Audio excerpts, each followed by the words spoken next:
What's going on, my Cardano friends? It's your friend Jack here, and today we're going to be talking about some perspectives and thoughts on Cardano staking and people operating multiple stake pools. Now, there's a lot of thoughts about this in the stake pool operation community, and I know that is a fact. But today I just want to share my perspectives and go over some of, the chief scientists of academic research from IOHK. And I don't want to butcher his name, but his perspectives, okay, and his thoughts, and basically input outputs thoughts.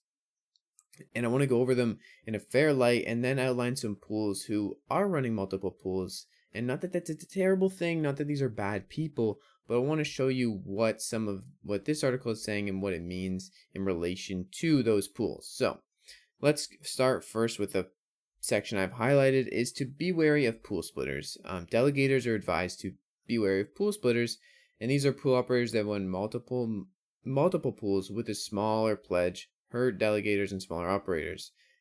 They hurt delegators because they could have provided a higher amount of rewards potentially if they had all of their pledge in one staking pool, and by not doing that, the rewards that remain unclaimed. So there's rewards that aren't as good as they could have been, essentially. They also hurt smaller and new operators because they're forcing them to remain without delegators and hence making their operation unviable. It's going to be hard to keep the operation going if you are running at a loss day after day, week after week, month after month. Without delegates to a pool, the pool may have to close. So avoid pool operators that run multiple pools with pledge below saturation level. What is saturation level?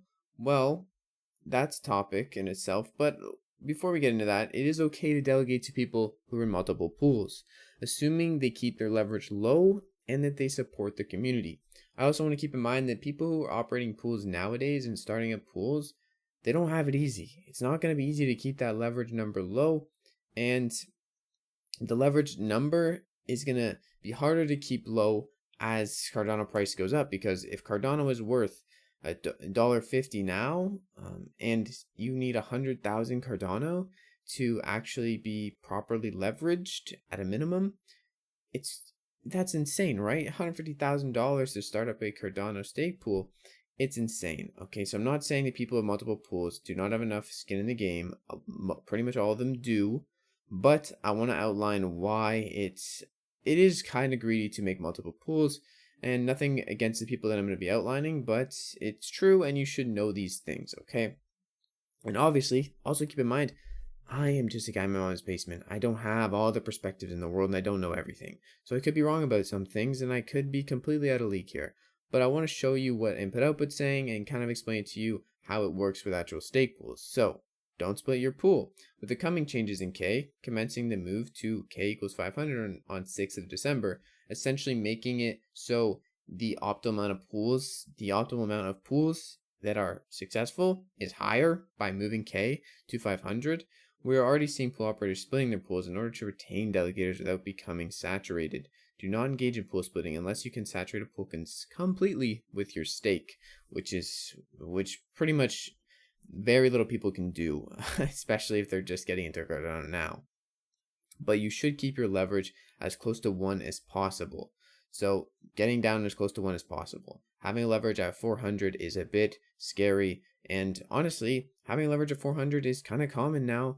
If you're making a pool these days, there's no way you can keep your leverage close to 1, but you can keep your pools to only 1 pool, which is important, especially if you're going to, be someone who is already high leverage to make that leverage even worse.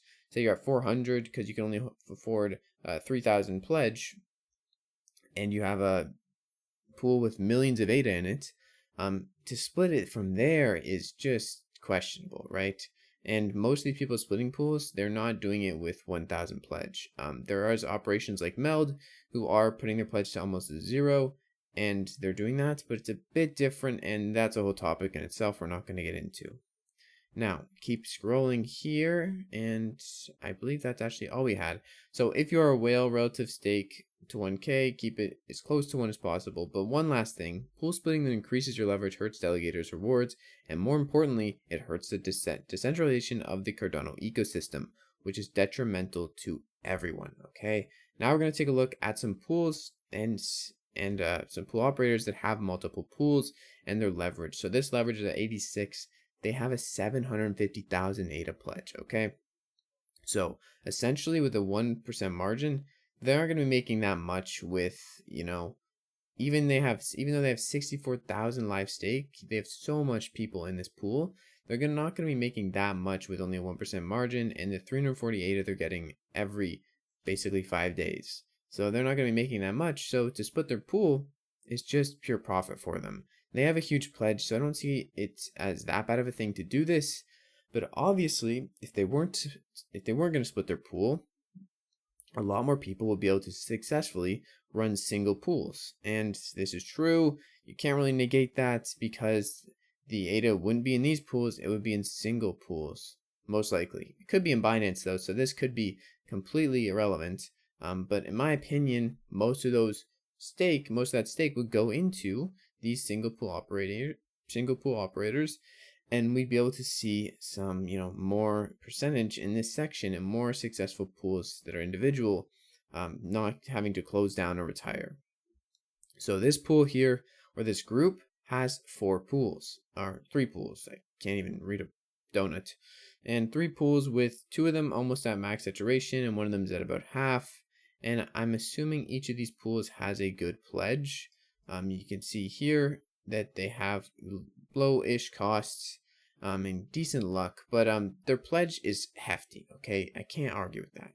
The amount of skin they have in the game is hefty. Now, I don't know when they got their Cardano. They could have bought 750,000 at 5 cents, right? So it's hard to say what these people are really,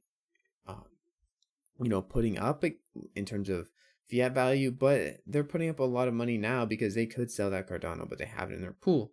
So nothing against that group and nothing against the other groups I'm going to mention here, but you have to keep in mind people are putting up crazy amounts of pledge to have multiple pools. So they could put this pledge, and the pledge leverage for this 206, the other one was 86, so a bit higher pledge leverage, but still for a fully saturated pool, the pledge leverage is not that bad.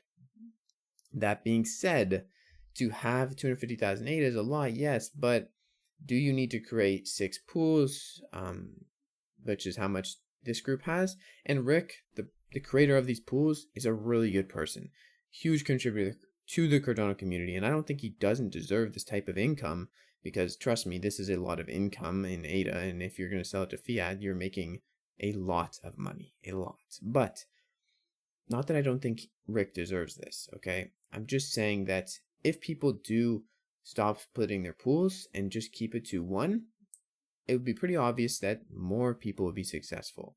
Because if someone has 6 pools and suddenly they only have 1 pool, that 100 million plus ADA has to go somewhere, and it's going to go to single pools most likely. There's a good chance if everyone's a single pool, it would definitely go to a single pool. So keep that in mind when you're staking. And I don't think these people are greedy.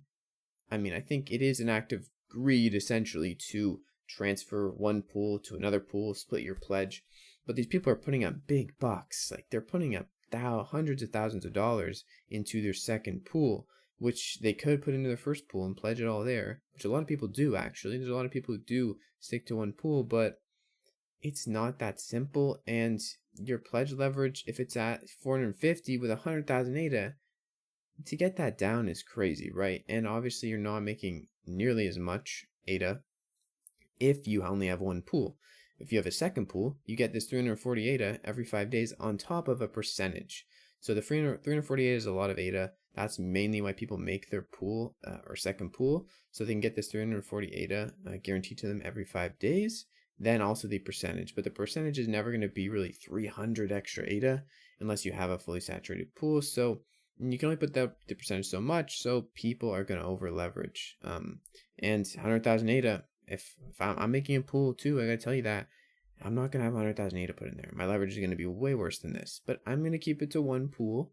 I'm going to keep it respectable. We're going to keep the network decentralized. We're going to keep it to one pool, but still, I'm not knocking these groups. I'm just telling you guys that if these people were to keep it to one pool, there'd be a better chance that more single pool operators would be successful. Now, do these people deserve to only have one pool? Is it bad of them? Are they terrible people because they have 4 or 5 pools or 6 pools or 2 pools? No, these people are contributors to the community, and to get that stake in their pools, they essentially had to contribute to the community to get people to look at their pools, to get people to delegate to their pools. And these people are not bad people whatsoever. But I just want to let you guys know how it's going, what it's going, how it's doing in this space. And IOHK doesn't like people splitting their pools, but at the same time, they have, they have said things that are like, basically, if you're a contributor to the community, you deserve to have multiple pools. They've said things like that. I can't find it in this article right now, but they have, they have said good things about people who run multiple pools. It's not like, these people are terrible. People stop pledging with them. It's a permissionless system. People can do whatever they want, but you should also be transparent. Okay. The thing they don't like is when pool operators, make multiple pools, but they don't put them under the same group. It's kind of fishy, and they could do something, cynical to the network. People are transparent about having multiple pools, which is good. As long as we keep it transparent, I don't have a huge problem with it, but I also wanted to outline that stake pool operators could higher their pledge, lower the leverage. They have the position to do that and keep it to fewer pools or one pool. And then that would make more operators and more pools in this space viable and profitable and able to operate, essentially. So I don't want to knock anyone, okay? I like all the people who have those pools. All the people who contribute to the community, and all the people are good people. But I just wanted to outline this. And I don't want to get a bunch of hate for this.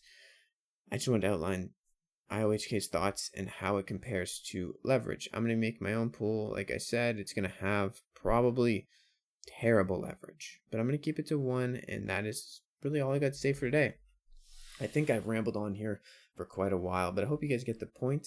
People can split pools, or they could accumulate pledge and add it back into the same pool to make that pool better for their delegators, but also, better for the network. Now, if you have multiple pools, that's fine. I'm not going to come after you. I'm just showing people what it means to have multiple pools, and essentially why people do it is to make more ADA, make more money. It's not to better the network in most cases, but I have no problem with making extra money for contributing to the community and continuing to add value to the Cardano ecosystem in other ways other than just supporting the network. Now, if you're watching this video and you're one of the people who I looked at your pool group, I'm sorry. I just picked the first ones that came up on the ADA Pools dashboard, but I wish nothing but the best to you guys. Anyways, thank you so much for watching this video. If you have any questions, answers, or corrections, leave them down in the comments below. See you guys in the next one. Peace out.